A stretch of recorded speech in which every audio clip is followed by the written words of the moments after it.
Hello my dear class 10th and 12th students. Finally officially dispute settlement committee की information CBSE की website आ गई है। आज की इस वीडियो में मैं डिटेल में इनकी इंफॉर्मेशन बताऊंगा कि जो डिस्प्यूट सेटलमेंट कमेटी बनाई गई है, जो बच्चे क्लास 10th और क्लास 12th के मार्क्स से सेटिस्फाइड नहीं है वो अपने मार्क्स को चैलेंज करेंगे अगर पढ़ाने के लिए, तो हाउ टू अप्लाई, कैसे अप्लाई करना है। दूसरा क्वेश्चन ये होगा who will increase marks, marks को इंक्रीज कौन करेगा, सीबीएसई या फिर स्कूल वाले। और तीसरा क्वेश्चन है कि क्या 10th और 12th दोनों के लिए ये है या फिर सिर्फ 10th की या 12th के लिए, ये दोनों के लिए।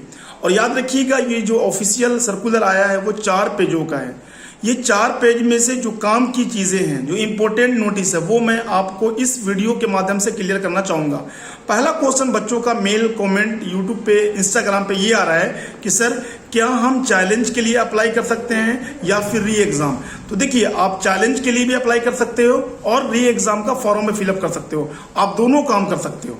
ठीक है, अब सुनिए जो आपकी नोटिस आई है, मींस डिस्प्यूट सेटलमेंट के नाम से जो एक सर्कुलर आया है, उसका मेन पॉइंट क्या है। तो देखिए, जो डिस्प्यूट सेटलमेंट की नोटिस है वो डिस्प्यूट सेटलमेंट 4 टाइप का है, टाइप 1, टाइप 2, टाइप 3 और टाइप 4।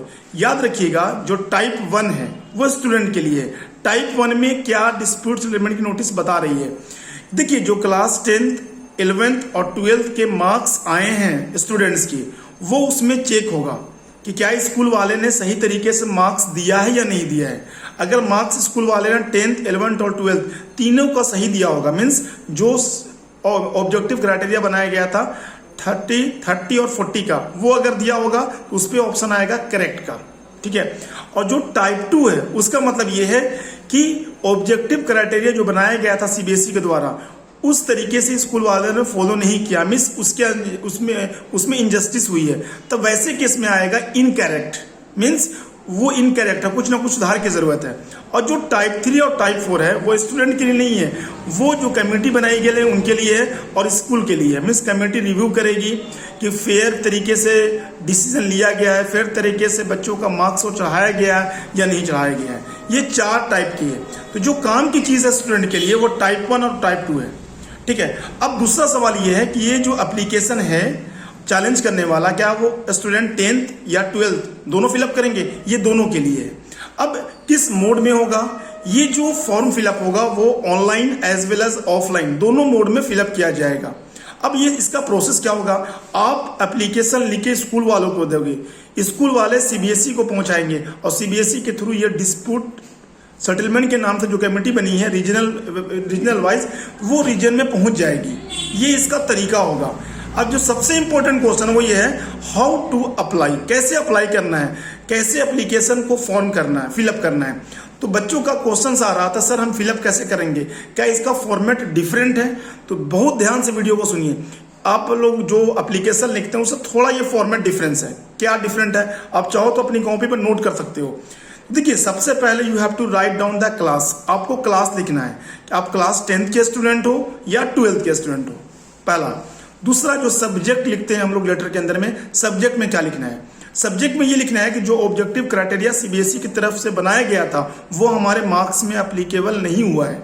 अगर आपके मार्क्स 90 आने वाले थे, 60 मिल गए हैं, तो ऑफकोर्स जो ऑब्जेक्टिव क्राइटेरिया बनाया गया था उस क्राइटेरिया से आपका स्कूल आपको फॉलो नहीं किया है। तो आप सब्जेक्ट में लिखिएगा ऑब्जेक्टिव क्राइटेरिया के बारे में कि इसके हमारे रिजल्ट में एप्लीकेबल नहीं हुआ है। तीसरा चीज, जो 30-30-40 का जो फार्मूला बनाया गया था वो फार्मूला अप्लाई आपके रिजल्ट में नहीं हुआ है। और नेक्स्ट जो स्टेप होगा 10th, 11th और 12th, ये तीनों में आपके मार्क्स क्या आए हैं। क्लास 10th के मार्क्स कितने थे, परसेंटेज बताइएगा, क्लास 11th के कितने थे, और क्लास 12th में प्री बोर्ड तक आपके मार्क्स क्या थे। फिर जो चौथा ऑप्शन है वो आपकी डिटेल्स होगी, आपका नेम, बोर्ड का roll number, school name, email ID जो चल रही है आपकी, और मोबाइल नंबर।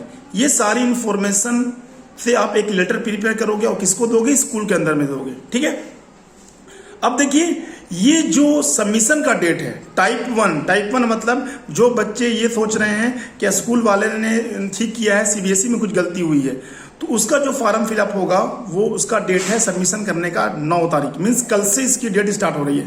आप चाहो तो फॉर्म फिलअप कर लो आज, कल स्कूल जाके स्कूल में सबमिट कर सकते हो। और जो बच्चे टाइप 2 वाले हैं, टाइप 2 वाले बच्चे का जो date of submission means form submit करने का जो डेट है वो 11 से स्टार्ट हो रहा है, 11 अगस्त से स्टार्ट हो रहा है। और जो टाइप 3 वाले बच्चे हैं, जो मैंने डिस्प्यूट वाला समझाया, वो 10 तारीख से स्टार्ट हो रहा है। समझ में आ रही बात नहीं आ रही है? तो आप जितना जल्द से जल्द हो सके इस फॉर्म को फिलअप कर लीजिए। और हाँ, मैं स्टार्टिंग में बताया था, बच्चों को कन्फ्यूजन आ रहा है कि सर कि क्या हम चैलेंज के लिए जाएं या फिर ऑप्शनल एग्जाम दें। आप दोनों काम कर सकते हैं। अगर आपका बाई चांस चैलेंज करने से मार्क्स नहीं बढ़ता है तो ध्यान रखिएगा, आप एग्जाम देकर अपना नंबर को बढ़ा सकते हैं। दोनों काम आप कर सकते हैं। तो all the best from my sides. And if you are getting any problem, कोई भी प्रॉब्लम आपको है कि हमारे मार्क्स को लेके फॉर्म फिलअप करने नहीं आ रहा है, आप हमें कमेंट बॉक्स में आकर बताइए, मैं आपकी हेल्प करूंगा। If you have not subscribe the channel for the latest information, please like, subscribe and share the channel.